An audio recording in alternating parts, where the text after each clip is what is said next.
$2,000 a year is about to vanish from your household budget, but not because your salary dropped. Tariffs are the culprit. And here's the part nobody tells you. You don't import goods directly, so you think this doesn't touch you.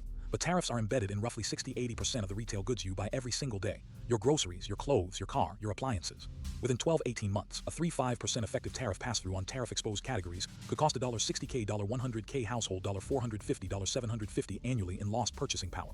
That's a 0.51% invisible pay cut, unless your wages rise to match. Stick around. I'm breaking down which 5 product categories get slammed first, the one tariff exemption loophole that may save you hundreds, and the budget adjustments you should lock in before price adjustments hit full momentum. The wrong belief vs. the real numbers ***. Most households think tariffs are government policy. They don't affect me because I don't import goods myself. That's the belief trap. Here's the reality backed by Federal Reserve data, embed econometric studies, and USITC tariff schedules. When the U.S. imposes a 10–25% tariff on imported raw materials or finished goods, say steel, textiles, electronics components, those costs ripple through manufacturing and retail. Federal Reserve research shows tariff pass-through typically lands between 2–8% at the retail shelf within 6–18 months. For apparel, the pass-through sits near 5–7%. For vehicles and auto parts, it's closer to 3–6%. Home furnishings and electronics, 4–8%. Let's anchor this to real household spending.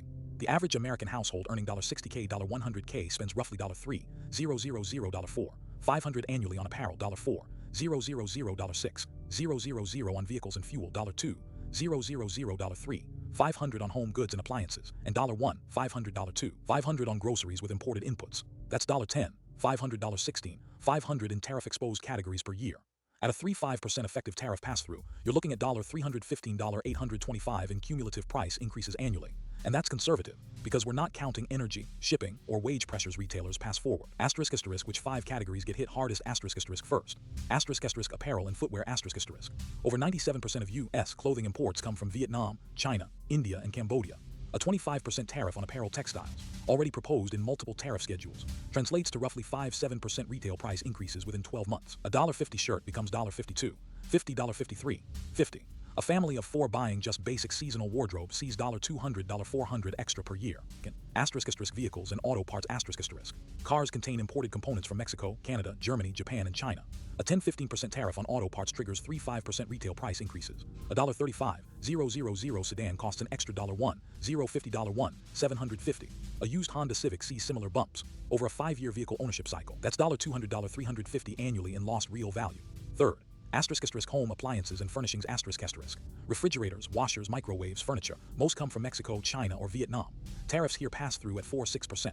A $200 refrigerator becomes $1, $248, $1, $272. Annual household spending on appliances/furniture adjustments, $150, $300. Fourth. Electronics.